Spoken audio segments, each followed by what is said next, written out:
Hello there. I would like to begin the episode by thanking James Siebel, Ides of April, Michael Kreischer, Kadim Mbaye, and Alexander McConnell.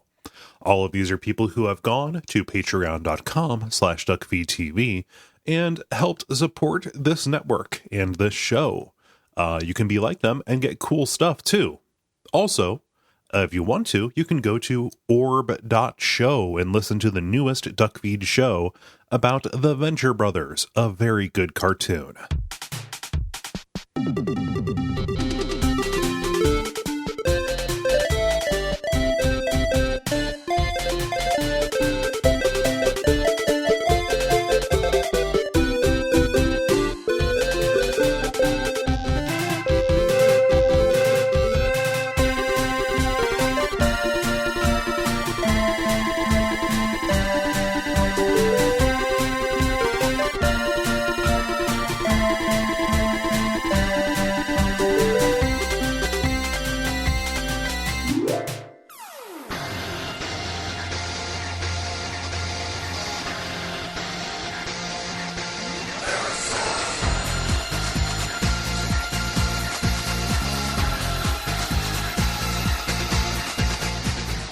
My name is Gary Butterfield. My name is Cole Ross. And you're listening to Watch Out for Fireballs. It is a Games Club podcast. And this week we are talking about Marathon 2 Durandal, which is a first-person shooter developed and published by Bungie for the Macintosh in 1995. Yeah, big shout out to Max. Yeah. Who executive produced this episode. Mm-hmm. Yeah, thank you, Max. Also, a big shout out to all of our Patreon backers, because this is a premium episode. Everybody will get the generalities here, get the first portion of the episode, and the backers get to hear the whole thing. Yeah, lucky. Mm-hmm. Blessed are you. So this is this is our second Bungie game, and I want to float an idea by you. Let's do. Yeah. Is there a company that's maybe worse at naming aliens? Because I can't think of one, and I'm being sincere. Right. Yeah. So, are you talking about like their self-given names, the clusters of syllables? Are you talking about like the generic enemy names, like the troopers and whatnot? Both. Okay. Like the Pathor, the Falika. The Falicta, the Safit. Yeah. The Safit. Like, why would you ever put those letters together? I think maybe they're trying to approach like a Lovecraft kind of thing. Like, these are unnatural syllables for our tongue, so we're finding like an approximation for them. However, with the contractions and stuff like that, these are not very memorable names, and it's very hard to... If you love apostrophes, yes, you will love this game. If you love apostrophes and the Dragon Riders of Pern is no longer doing it for you, if you've built up a tolerance, the Marathon series may be for you. Yeah, because there will be... And there's no voice acting in this. Right. Which means that... I found it incredibly hard to grab onto a lot of this stuff. That's where it becomes a problem, and I think that we're hitting this right now, and this could be a final summation, but it's really important because this game's legacy is the plot. Like, this is the story-heavy 90s first-person shooter, right? At least pre Half-Life, right? Yes. Where the rubber hits the road on this and stop, where the names stop being goofy and start actually being a hindrance and start being like an obstacle towards talking about this is you can't remember like who is who and what is what, like, in the story.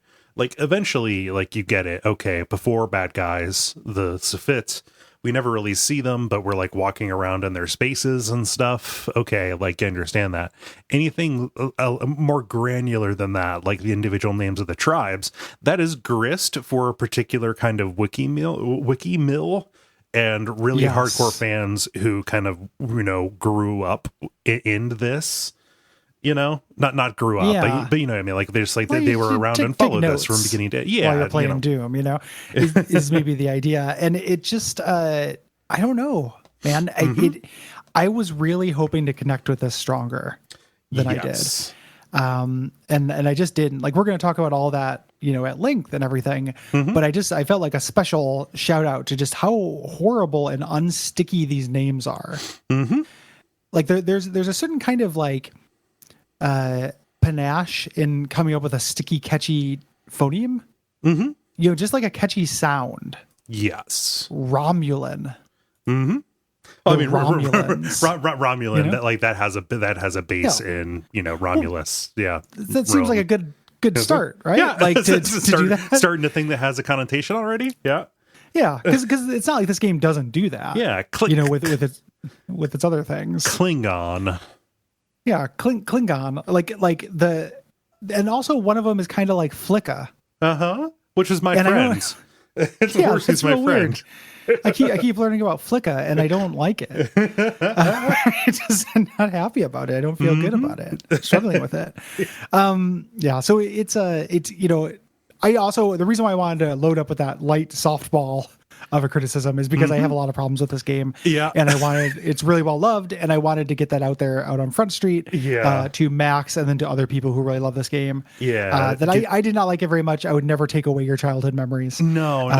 A lot of my problems ultimately come down to like the ways in which this is ambitious for the 90s make it intolerable to me today.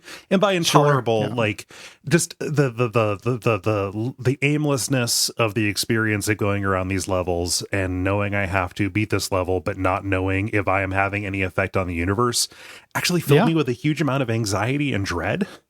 And not in an intentional way. There's a huge disconnect between these levels. Yeah. And we'll get to that when we get there. But there is something fundamental. Like, there's a fundamental disagreement that I think Marathon 2 has with itself in terms of its kind of medium, like its genre of being a 90s FPS, where like, yes, you're in mazes, you know, and they're disconnected. Like, and trying to have this running story and narrative that ends up making it feel incredibly jarring. Yeah. To me, like everything feels disconnected to me in this, from a gameplay perspective and a narrative perspective, and it was difficult. Yeah, difficult to sit down and want to play. Yeah. So you play as an unnamed security guy who is a pawn, kind of running errands for an AI that has gone rampant, named Durandal. Right. You are working for them, pretty much just pressed into service, striking back at this aggressive alien race called the Thor, who destroyed the human space station Marathon over the planet of Tau Ceti in the first game. Though this is called Marathon, nothing actually takes place on the Starship Marathon or space station, Marathon. So that's the first big problem that I have. I am the angriest video game nerd. No, What's the deal? I love how the 4 is spelled, because it's how many different ways can you spell 4, but all in one word. Like you could get rid of so many letters and still have the same sound. PFHOR is how that is rendered leading in our alphabet. 3 consonants. Yes. So this is a 2.5D shooter with 2D enemies and weapon sprites, similar to your Dooms, with a 3D rendered world with texture and light mapping. And it's impressive for 1995. It is impressive for 1995.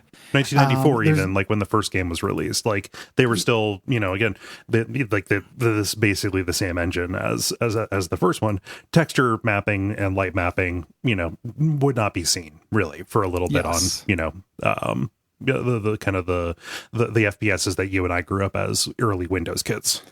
Yeah, and this game specifically was released for Windows.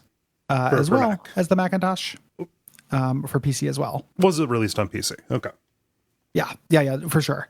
So that's the reason. One of the reasons why I imagine Max suggests this one, and this is the most popular entry in the series, even though the third one is more beloved, is because this was the first one released both for Mac and PC. Gotcha. So the pace of play is very different than your mid-90s shooters like Doom or Quake or Heretic or Blood. It's a little bit more methodical and slow, a little bit more exploratory. And it's not, the first one had a lot of platforming puzzles, is my understanding.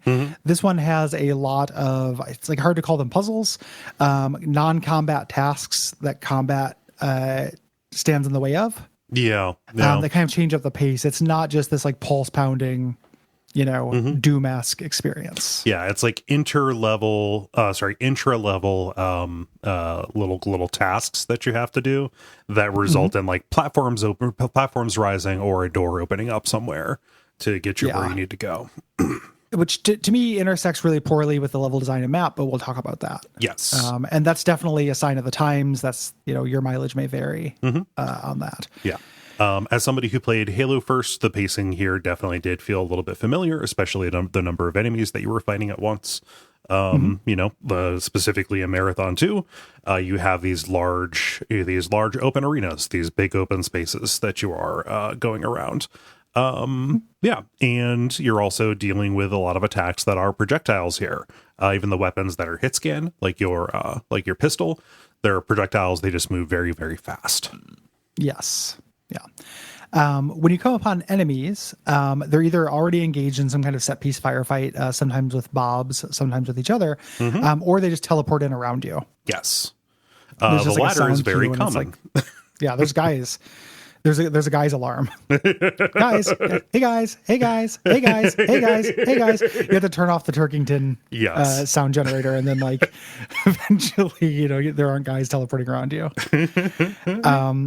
And there are this entry in the series gets criticism for having a low amount of enemy variety, but there are kind of different palette swaps.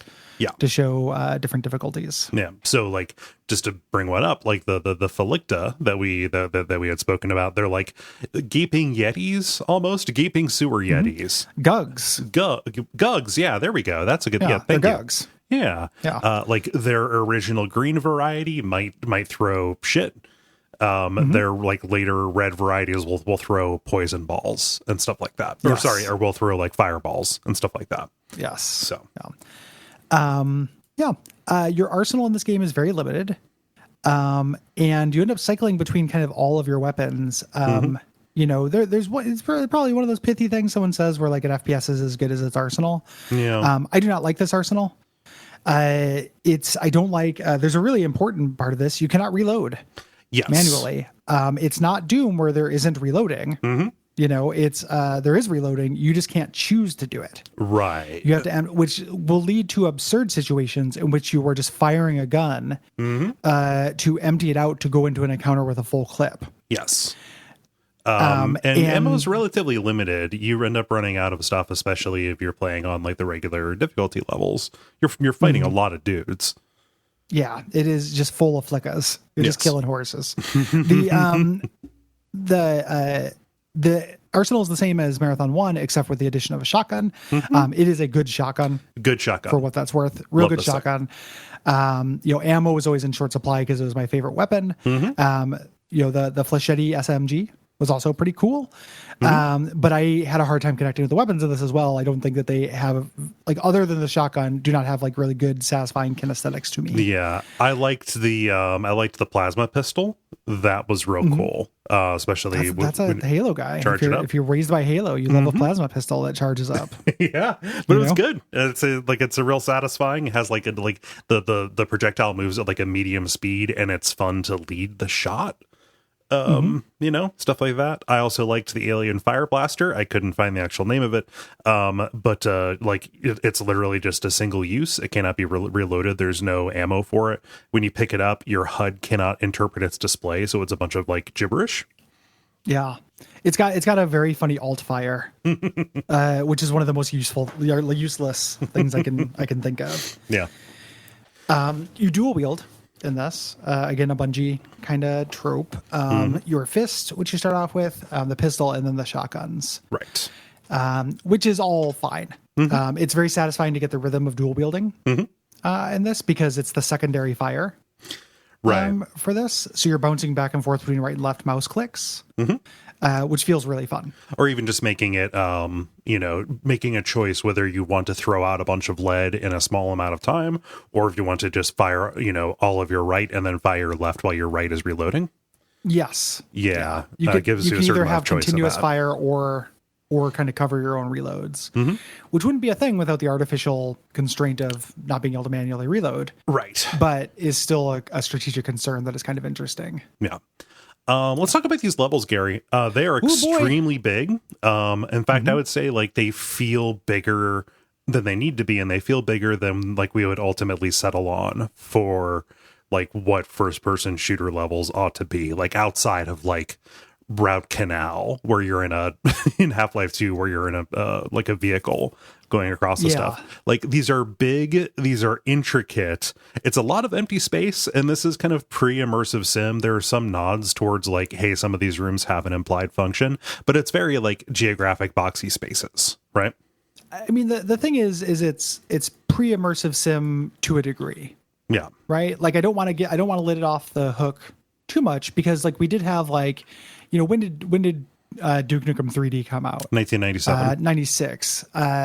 Yeah, so 96 actually, like early 96. Yeah. So just a little bit after this. And that has spaces that make sense. This it's like the worst of both worlds, where it's like, so Doom levels, the idea behind a Doom level is that it just suggests a space station. Like, it's not like you go through the lounge, you go through the sleeping quarters or whatever. It's just this texture on this wall makes you think space station. Yeah. That's basically what happens here. But as kind of an answer to the first one, the criticism that the first one, you spent a lot of time in hallways. This one, everything is almost everything is incredibly wide open. Yeah. And for individual combat encounters, great.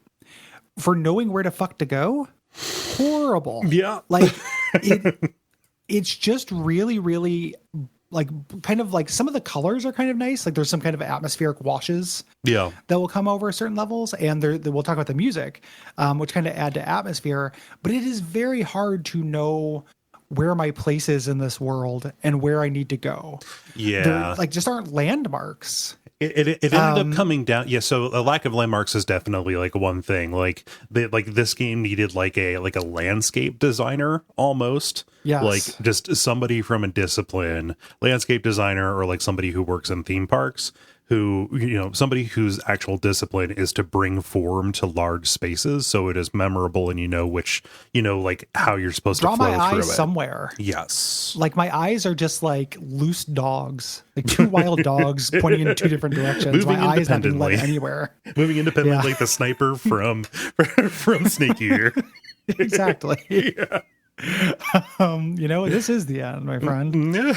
I could not, my eye was not drawn anywhere. I just bounced, my like vision just bounces off of these levels. So I like what this led to was me looking at the map quite often. And we can talk about the map and the ways that it doesn't really rise to the occasion.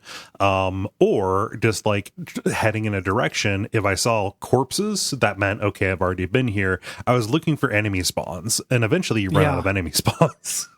Yeah, because some levels, your direction for this level, for what you're supposed to do in the levels also interfaces with this, where sometimes Durandal will be like, kill all the dudes. Sometimes he'll say, go activate a panel, and he'll show you on the map where it is, but the map doesn't account for verticality. Yeah.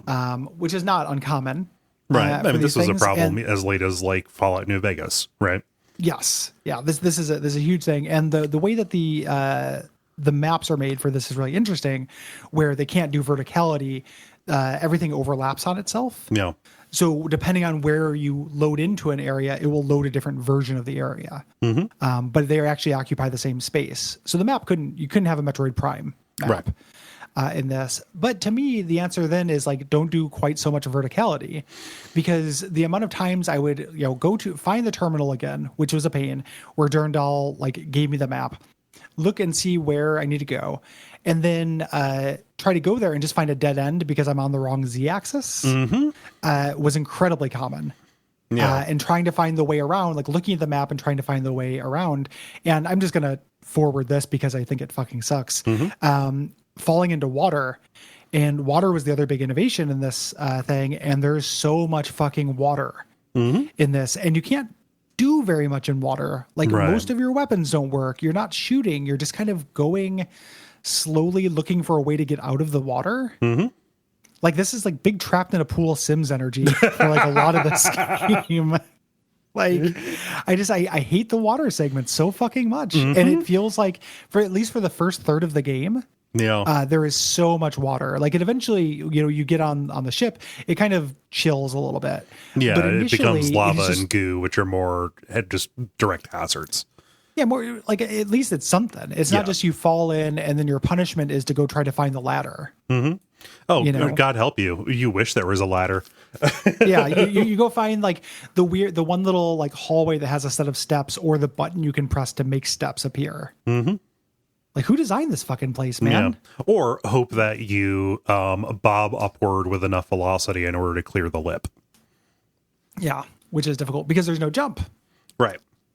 Instead, you have no gravity. Like it's this weird coyote time thing. I just pictured my guy running around with a big like glider hanging off off of his back. Yeah, you run off of ledges and keep moving forward, kind of gliding to the place where you hope to land. It took me a very long time to figure out that this is what the game wanted me to do, like to get between spaces, because it doesn't necessarily make a lot of sense as a thing that you can or should be able to do. It feels like an exploit. It's like how Mario can jump over one Mario with or run over one Mario with Right. things, except you can do it for like 3 or 4 Yes. marathon guy widths. There are levels that depend on you doing this and understanding how to read the levels to do this. What's kind of frustrating weird. is there's a cheat code that you can use to enable a jump. Buh. So it's in engine. I didn't do it because I was like, this is gonna spoil this, and I want to be able to complain. But like, just because I think it's dumb that there's not a jump. But you can. It is capable. You can make a jump happen through a cheat, at least through the Aleph version, like the modern version that I played. Yes. What was the first person game with a jump? I don't know. Yeah. Maybe the first big one was Quake. It's hard to tell. I don't think that there was one in Duke Nukem. Yeah. No, yeah, I don't think so. Yeah. But yeah, it's a lot to kind of do this. You can rocket jump and grenade launcher jump with this as well, but that chews through your armor, like your shield. Another thing that like Bungie just thinks is the coolest fucking thing in the world for some reason is multiple levels of charge shields. Not rocket jumping. Rocket jumping is cool. The multiple levels of shields. The multiple levels of shield. Sorry, Like, I was hung up on how cool rocket jumping is. Oh, rocket jumping is great. I would love to die that way someday. But like, yeah, what happened to Butterfield? Like, just you got on the range, you didn't come back. Yeah, you should have seen how much hang time he got, or what was left of him. He saw some ammo. Yeah, His last words were, "Maybe I can get up there." yeah, exactly. I got to see what's up there. His last words were function 5. But it didn't make any sense. So It's one of those things that sounds profound to the people who don't understand, like saying you're going to go to the land of wind and ghosts. Exactly. So this is and even doing those rocket jumps to get around ended up being kind of a pain to me, like not fun to time and not as snappy and fun as like Team Fortress, which I know came later. But that has a very snappy rocket jump. Yes, here it definitely feels like an exploit, like something that they saw, but they just didn't patch out, which I think the original rocket jumping was anyway. Yeah. Yeah. You have health, as we mentioned, which is with shields, or 3 levels to it, and then you also have an oxygen meter. Yes, that'll drain when you're underwater. And it has to be refilled. There are oxygen refill stations throughout the world. But instead of there are pickups for ammo, but most of your health and oxygen refills are going to be done at terminals. Right. These specific panels you can do, including saving. And this is a core mechanic of the game. Like, this is very intentional to its experience. It's not something I like very much, but I understand that this is not an accident. It's not like, oh, I hope somebody got fired for this. Like, this is definitely part of the design. It's just not something that spoke to me very much. It is a decision, and it feels like it is a decision that comes out of like a baseline level of hostility. So in order to activate Save Anywhere, at least in the Aleph 1 version, which is what we played, you have to use a cheat. I didn't realize this. Play through the entire game just using the terminals. Ultimately, it's fine, although there is one particular thing. I guess I'll just say it. It doesn't save when you go to a new mission. So if the last time you saved was halfway through the previous mission, and when you get to the new mission, you drop into the middle of a firefight, which happens very often. Very frequently. You may die and then get sent halfway through the previous mission. Well, and the idea, in the beginning of levels as well, there's not often a save point, right? Like you have to find it, and keep in mind, like put the asterisk next to what we were talking about with the kind of hard to read level design that are very big in sprawling. Yeah, you can see what they're going for is almost like a bonfire vibe, right? Yes, but bonfires are placed. So this doesn't work for a couple of reasons. One, because when you enter a new area in a game with a bonfire kind of system, and for just on the off chance somebody is listening to this and don't know what we're talking about, that's how Dark Souls does its progress saving. They put a bonfire at the beginning of an area. Yeah. Universally. That doesn't happen here. Also, you'd think, okay, so after you have beat the level, before you exit the level, go and save with your progress and stuff. It's hard to find your way back to a save point in this game because of the uselessness of the map and the difficulty with landmarks and reading this environment. So I would do that sometimes, like if I didn't have a lot of health and I was like, fuck, I don't want to just get killed, by a teleport ambush as soon as I go into this level. I'm going to go backtrack and find a save point. Sometimes I wouldn't do it because it would just be a huge pain in the ass to do. So I would have that experience you're talking about where you get in the new level, you get ambushed, you get killed, you get sent halfway back through the last level. And it's not like I have a great sense of these levels even after beating them. So sometimes I would just be like, I would take a wrong turn or something and get lost trying to reaccomplish the thing I just fucking did. And it's maddening. Yep. It is like a really, really frustrating problem. Yeah.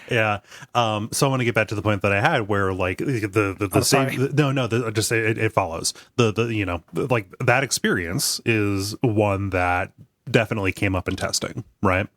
Deciding not to fix it feels like it does come from a certain amount of like either hostility or get goodness. I was worried that I was not going to be able to finish this game in time to record for the show. I didn't finish this until yesterday. Same. When I made the notes. Normally I like to have a little bit more breathing time than that. I didn't want to cheat, but if it was a choice between finishing with cheats and being able to at least talk a little bit about what happened, or not finishing, then I was going to finish it. We often say about PC games that the difficulty is whatever you want it to be because of the presence of console commands. When you go searching for any kind of console command or cheat for a marathon, you get the lead designer, Jason Jones, not the comedian, the Halo guy, talking about how we don't want to deny you of the actual experience. You need to rise to the occasion, in order to beat this, which is a philosophy that I do not care for at all. Yeah, not something I respect. Yeah. There are a couple of ways to cheat. The cheats are pretty limp. You can get save anywhere, which is actually very useful. And then there is a way to refill health or get temporary invincibility, which I did the save anywhere cheat once I found it, which is probably about halfway through the game. Like I had one or two of those get ambushed at the beginning of a level and restart things. And I was like, fuck this. I'm going to save at the end of a level. Not the beginning of the next level, which would make sense because they love to just throw you into the fire, but like save at the end of every level before I move on to the next one. And then a couple times I used the invincibility to get through some lava shit that I didn't feel like dealing with. Yes. But for the most part, I was pretty sparing with the cheat codes. Yeah. So I think that's a little bit where the ethos of the save points comes from. Ultimately, there are lots of them. And there is like an official like map site where you can see again the flattened 2D versions of the maps, but it does call out like, hey, a save point is like roughly over here. So if you're panicking, you can go over and get that. I don't mind that health and O2 are given out by panels. That's just Half-Life stuff. It's fine. Yeah, it's fine. Yeah, and probably influenced Half-Life. Yeah, specifically. The kind of goals that you have in these levels are worth talking about. Yes. You accomplish, you have various goals. There are different kinds of missions. They're not called this, but there are missions where you have to kill every enemy. There are missions where you just have to go flip a switch and come back. There are missions where you just have to go to a certain terminal, and that's the end of the level. I don't find this super well signaled. No. as to what you're going to do. So pretty early on, I think it's like the 6th level, there's a kill everyone mission that also made me throw my hair out because again, these levels, like we're talking about this stuff now because in the level, there's only so many ways I can say like, I was lost. I walked around until I found like the hallway that led to the enemies I hadn't fought yet. I walked around getting more and more anxious because I felt like I was going to be trapped here forever and I can't walk away from it because this is my job. Yeah, it's like if I get lost in the game, I get lost in real life. You know, what happened to Cole? Oh, he got mazed. Mazed? Yeah, marathon. Yeah, He's Cole, in there Cole now. Got mazed and Gary got rocket jumped. You know, the way you pay tribute to a gamer is by gaming. So buckle up. So it was just very, very frustrating to spend all that time. And the signaling as to what you're supposed to do is told kind of like impeccably and with a flavor I like. Because, you know, for people who are just like pulling their hair out right now, being like, talk about the plot's the good part. Like we will. Give us a second. But knowing what you have to do to get to those plot bits is frustrating to me. So it was like it was a thing where like I liked the combat. I liked the writing when I got to terminals that gave me like flavor stuff about the AIs and things. It was the getting around in between stuff that actually made me want to pull my hair out. And the combat lost its charm for me at some point. Well, yeah, because there's only so much it can do. Yeah. Yeah, it just runs out of stuff. So like it ended up being, you know, with the pillars of like exploration levels being like bottoming it out. This is one of my least favorite games for that. Pretty good plot that I wish was told a little bit differently and wasn't so nowny. Yeah. And then combat that was fine. Right. You know, just fine for the era. So it ended up averaging out not super good. Right. But we should talk about the plot because that's why people remember this game. That's what puts the butts in the seats, man. And, you know, this does have an intricate plot. There is a lot going on here, even by the standards of just like the average video game of what was, you know, released around that time. Right. Yeah, absolutely. Right. And also, I mean, the usual disclaimer that we do, there are people who have become PhDs in this, not literally, but people put a lot of time into it. We're going to use certain words and names inelegantly. Yes, the Fa'id. Yeah, right. So people have joined the race of the Fa'id. Given that we've only played one of 3 available games and not really gone on too much of a wiki dive, but, you know, just kind of have become, you know, fluent if not conversant, or conversant if not fluent, whichever one is the lesser of those in this. Please be kind to us and do not hold it against us if we call something the wrong name or whatever. But this is you know, this is really intricate. There's a lot going on here, and I can see why somebody who found this at the time, you know, when very little else was giving you something like this, I can see why this would be up there in your pantheon for it. Absolutely. Like, especially if you had come to, you know, Doom or whatever, and we're looking for the thinking man's Doom, kind of a thing. Like, it's not a dumb thing to ask for. It's not a dumb thing to ask for. It's something. It's, you know, wanting a more complicated plot with your shoots is fine. Yeah. You know, and what's here, I do think is generally pretty good. I read about the other games in the series. There's some of it that is not as cool as I get the sense that the creators think is. Especially things that Bungie would go on to reuse over and over again. Bungie, there's certain things they really love. The people who put together the world Bibles for this, they have certain fixations that do not resonate with me. Kind of like the way the names do not resonate with me. Yes, and the tone of certain things does not resonate. Bungie thinks there's nothing cooler in the world than one alien race that uses other alien races as slaves. Yes. If one alien race can form, you know, a coalition of slaves, it is just literally the coolest thing that guy has ever thought of or ever will think of, and it needs to be in every one of their properties until the end of time. Yes. It's like Chris Claremont with mind control. Like it's some weird, at some point someone's spanking it to this. Yeah. Like it just shows up so often. You know, I'm glad it just doesn't you seem called Chris cool Claremont's thing a fetish and not me. Yeah, I mean, it's not great. It's just real weird, you know. It's a mind control amulets, Claremont's. But it's not that cool of an idea to me. Mm-hmm. You know, I don't know how else to explain it. Like it's just like, yeah, that's okay. It's a starting point. What else? You know? What next? The AI stuff that they do in this is way more interesting. Yes. But it's kind of suffers a little bit by the fact that we've just been in the water of AIs gaining sentient stories for as long as I've been alive. Yes. Yeah.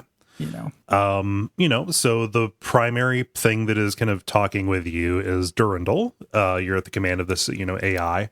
It was one of several AIs that ran the Marathon space station, but all of them went rampant. Kind of the idea is that not only is it sentient and self-aware, but is no longer obedient to humanity. It wishes to transcend. And Durandal will give you all of your objectives. You end up working for a couple of other things, and will provide context for what's happening, not just through text, but also through like images, which are cool, and maps that I wish were a little bit more helpful. Like broadly, I wish the tactical information was more direct. Like just like here's like what you're expected to do, and here's how I do that. Segregate that, and then have the story stuff below it. Don't mix it all together and like half state one in service of fully stating the other, I guess. Yeah, what I want is what they do in StarCraft, basically, where like you get the Minsk tells you his thing, and you get the voice of Minsk, and then there's a bullet pointed list of what you have to do. Yeah, bullet pointed list. Give me those. Yeah. Everything. Yeah. Yeah. Import this game into a Google Doc for me, please. Yep. There's a lot of that obfuscation comes from giving voice to Durandal, and that is the thing, even in terms of AIs, that I think is neat about this, is that this AI is not just good or evil or like alien. Like it just has a lot of character. Like it has a sense of humor. It is arrogant, but in a way that like feels kind of fun. Like, I end up really liking the character of Durandal. He's very ostentatious in a way that is actually pretty good. Like, he's not quite but like he's headed in that direction. Yes.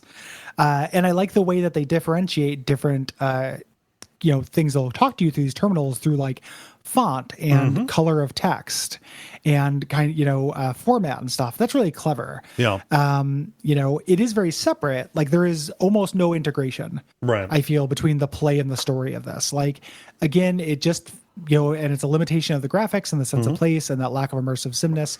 Like I have to go set off a bomb or disable a security center. It's just going to be a panel in a hallway. Yeah. And it doesn't feel like the text is really describing what I'm doing a lot of the time, but the text on its own does sound cool. Yes. It also details a huge space battle that I wanted to be part of. Yep. Several times. I'm like, man, that sounds cool. It's like, oh, we have all, 10% of the 4 fleet coming in, and we've got, these 3 cruisers on our side. Like, good. Let me see it, please. I would like that would be cool. Oh, yeah. Oh, I have to go hit that panel? Oh, okay. Oh, but after I do that, I have to kill all the guys on the okay. Yeah. All right. Yeah. No, sure, okay. each of us serves our part. Okay. Thanks for me, fam. Yeah. Yeah. Yeah. Hearing about the conflicts between the different AIs, very cool. Like kind of seeing and like getting glimpses of what Durandal is planning and what he decides to communicate with you and not communicate with you is very cool. And I'm along for the ride a little bit with the alien stuff, but you do spend a lot of time learning about these alien races and the dynamics between them, specifically the 4, which are this conquering slaver race. They're their primary antagonist. The Safit, which is like this collection of tribes that is oppressed by the 4. Like we are on the Safit homeworld of Lahuan. And we're trying to like go through and like use a Safit uprising that we never see in order to fight these overconfident 4. How many different ways can a man pronounce an apostrophe? You will find out in this podcast. Yeah. So, I mean, again, Bungie's thing, humanity against, these conflicts of alien races that have taken each other over. Yeah. Jason Jones, the lead developer of this, loves his world Bibles, and the development of every game that he has begins with him locking himself away and coming up with reams and reams of background text. Right. About this stuff. And it is, there's a quality you can get where like, it's like how something can be set in the Forgotten Realms. And it's actually like a good example of this because it ties into stuff we've done. I always feel like games set in the Forgotten Realms feel a little bit better than the Dragon Age games because they have the suggestion of a gigantic world around them. There's like a billion books about it. So like I'm not just learning all of this stuff. You don't end up with things quite, such a straight putt. Yeah. It has a lived in feel. And that's what they're creating with this. By creating these reams and reams of background text that you're only going to see glimpses of that can set stories on that stage that you get to feel to be a small part of. That is cool. That is a good thing, I think. Yeah, I remember, like, this is back in the day, like in high school or whatever. I remember like talking, because my whole group, played Halo a lot, and mostly the multiplayer, and like I'd bounced off the single player because, I mean, like for a lot of the same reasons as this, actually, like the levels are pretty aimless, etc. Like eventually you just get to a lot of, cut and paste maze kind of things, especially in the first one. But I was talking with him, and he had described this like, basically described Jason Jones as like this mystic or this oracle who would go away and, come back with this inspiration. And like he was gushing about it as if that in and of itself was enough. And I was like, yeah, that doesn't seem to show up though, does it? Yeah. It's weird the way it kind of influence. Now I can kind of see how it influences things. Yeah. But it doesn't, like, I want him to write a source book. Yes. Instead of trying to do an FPS where you just kind of learn little bits of this. Like, I understand why that feels cool, but the FPS isn't good enough, and the bits were only sometimes good enough. Right. To me. Yes. But yeah, the writing, the writing here, can be good. We talked about it being funny. I love the garbled text of the translated Safit and 4 communications that you get, specifically where the translator cuts in with what the, like, okay, this is our best guess at what this word means, but here are like the alternate connotations. So like, as you're reading it, you're drawing a, like a conclusion or just you're drawing like a compromise between those things. Like, how do I combine these concepts in a way that gets at what the original meaning of this ought to be? It's a little bit, Mark Z. Danielewski, the, author of House of Leaves, which, book that I talk about, book that a lot of people talk about too much, worked on a series of like sci-fi fantasy novels called The Familiar. And each character kind of has their own little textual gimmick in it. One of them is similar to this, where it is kind of done in basically like regular expressions in computer text, where you get things formatted to imply this ambiguity. It's a way that would be real cool if you're into that kind of dorky stuff with text.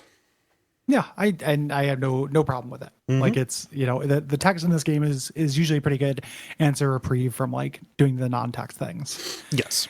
Of it. Another big thing about this was the multiplayer. This was, if you were a Mac kid, this is how you did multiplayer. Yep. If you wanted to have your Doom, you had to play it on Marathon. So there are there were 6 multiplayer land modes for this: King of the Hill, Kill the Man with the Ball, etc., kind of things like that. These would go on to influence Halo quite a bit. Yes. I'm happy that they called it Kill the Man with the Ball, because it seems like every other name for that game is a horrible slur. Yeah. No, there's not. There's not a good way to say that. There's not that many things that rhyme with smear. It's unfortunate. It's also, these levels as well as the main levels. I want to just briefly talk about the names of the levels. Yeah. Real, like, what energy is this? This is like it feels fratty. Fratty, but also something that would be written on a monitor in like a liquid television short or something. Like fratty, like sassy. And this all ties into the sound stuff, which is worth talking about as well. They got rid of the music in this game, which to just have sound effects other than the title theme, which is hilarious. I had a glitch happen once where the title theme didn't stop playing. Oh, yay. And that entire session was just a marathon. It's so funny. Yeah. It was just like killing gugs in a bad club. Marathon. Marathon. Die gug die. But like the level names, it feels like they go back and forth between being a little bit I hate this word, but I'll use it, a little bit pretentious, like like this is all done in like Latin, but then you get ones that are like look out for unattended, look out for abandoned rental trucks, which is just an irreverent reference to the Oklahoma City bombing. Kill your television. Yeah. Okay. It's very like, MTV of the time, it feels like. Yes. Very mid-90s. Yeah. Yeah. Oh, the development of the game, I couldn't find an awful lot of like remarkable details about this. Like the engine was already done. They made a couple of enhancements. The levels were able to be larger, specifically to address the complaint that everything was really cramped and corridory. So we get these outdoor levels. You're outdoors when you hear loon.wave. Yeah. Yeah. And this was a big reaction out of the first one. Most of the enhancements, though, were under the hood. They weren't things that the player would really see. You were talking about the music. The enemies have distinctive kind of sound effects and barks, and then there are bobs born on board. These people who are born there who will fight alongside you, and they have little dialogue barks that are real. Like this feels like this is proto grunt material. This is them trying to throw in a little comedy. Yeah. Like again, Bungie just has these obsessions, like little disposable guys. Yeah. Well, it's just the funniest fucking thing in the world to them. It's even pretty similar. Like Halo 2 specifically, like had a lot of like either you're just your fellow guys, like just regular Marines that you fight alongside. Many of which were just voiced by David Cross because he was a big fan of the original Halo. So like you have just David Cross fighting alongside you. That's weird. Yeah, just like saying things, it doesn't matter if he dies, he keeps coming back saying things like, "Can you turn down the suck, please?" So you can as Master Chief, so you can turn down the suck. Yeah, well, Master Chief only turns up the suck on Cortana, which we all know. Like this, it's right in there. It's in the cod piece. Yeah. So I don't know about that. Like there's a kind of like the scream. That's what my grandma would say. Ooh, I don't know about that. I don't know about that. I'm thinking about David Cross just like shouting, goofy one-liners at you while you're playing.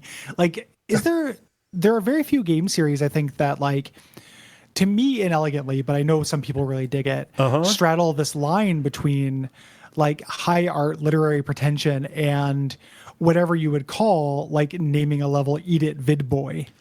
It's something that we praise in other contexts where it is done elegantly. I just don't think it works here. Yeah, it's like because having David Cross like shout those things, like you're supposed to care about Master Chief, right?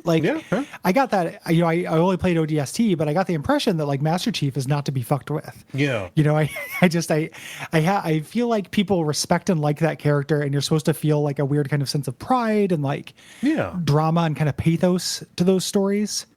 But then you also just have these characters like tossing Wilhelm screams and like, David Cross sound bites, and then little goofy triangle grunts is going, who forgot the ammo? Run away. It's so weird. Like what a weird fucking combination. Yeah.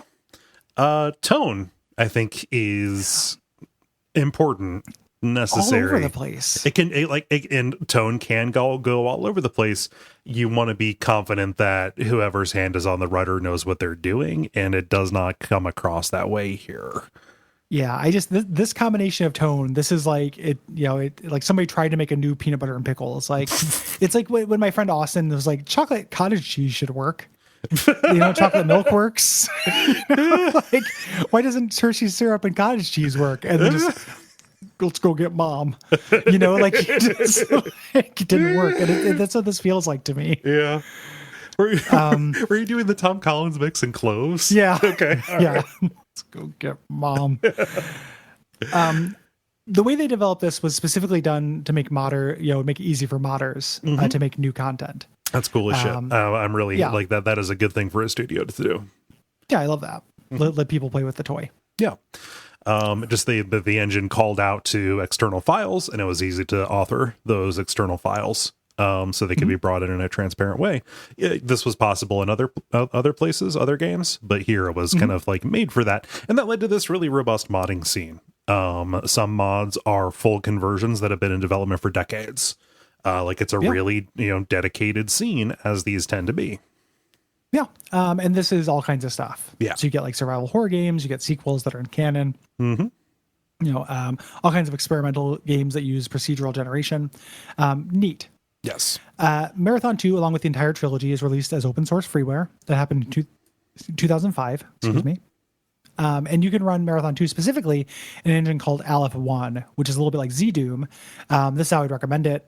This is how I did it. Unless not doing that answers every single problem I have with the game, which I kind of would be surprised. Oh, yeah. But yeah, it's easy to get a hold of, and kudos to them for just releasing the trilogy for free. Like, we have Halo money. We don't need to, you know, let's put this out there. I mean, like that's also part of this ethos, that is not just them like opening up to modders from the beginning. Like, there are people who got hired at Bungie specifically because of like the interpretation that they did on the story and like fan site kind of stuff. So yeah, like it's a you know, a real embrace your fans and the work they do kind of thing, which again, pretty cool. Bungie did an official re-release of Marathon 2 for Xbox Live Arcade in 2007.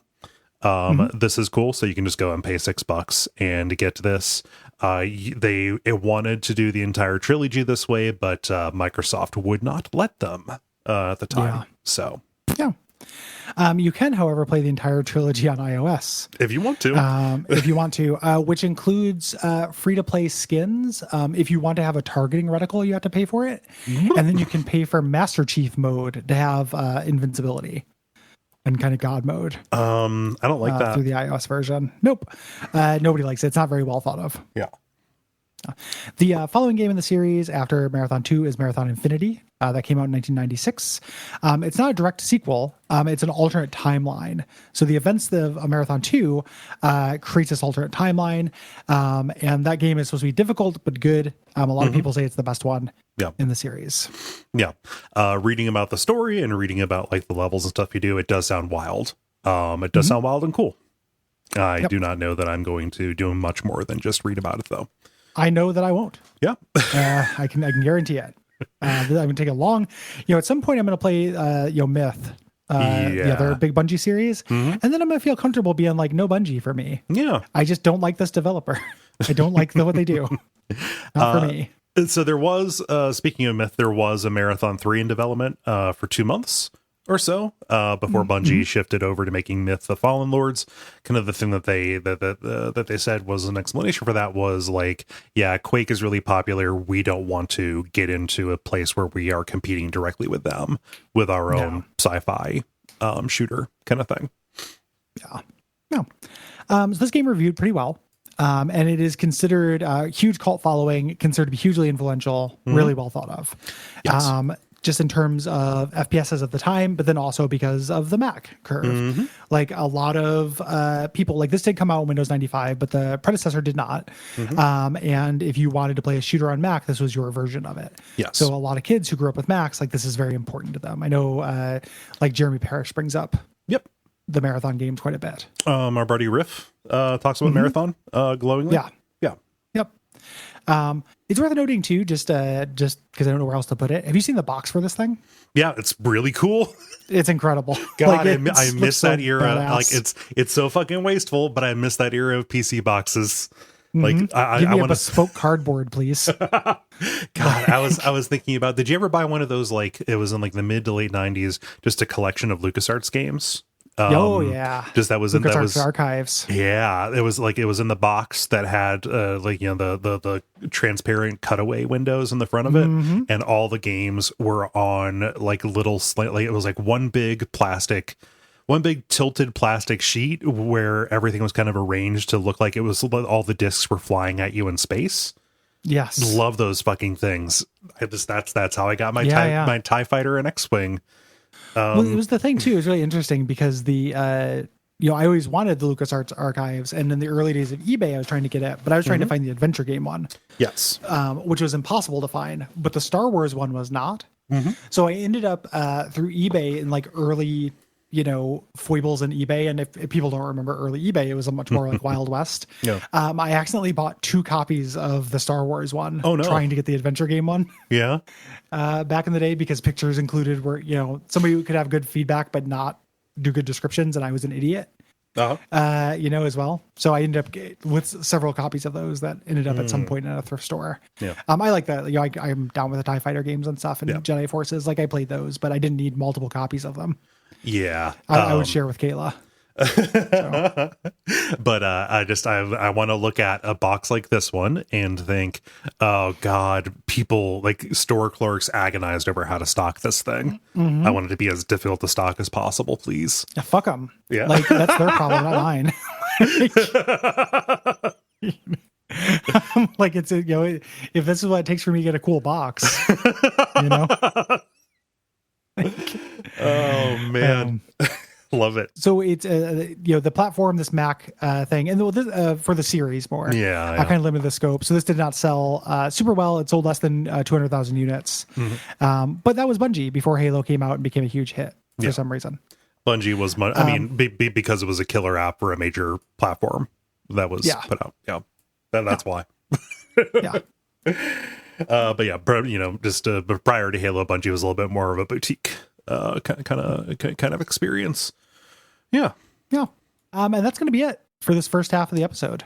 Mm-hmm. We appreciate you listening. If you'd like to hear the rest of the episode and all of our premium episodes, you can join us at Patreon. If you go to patreon.com/Duckfeed.tv, $5 a month gives you this one and the rest. And otherwise, we will see you in a week for our Dispatch episode for November. Yeah. It is too late as of right now, I believe, to write in. But if you have thoughts about December's games, which are Dragon Age 2, including the expansions, and Baldur's Gate Dark Alliance, go to Duckfeed.tv/contact. Mm-hmm. And write in by December the 15th. Also, go to orb.show and listen to our show about the Venture Brothers. Yes. Yep. And yeah, that is, we'd really appreciate it. That show is fun and good, and we think you'd like it. Yep. Yeah. I think that's everything. Right. That is everything. See you next week. Bye.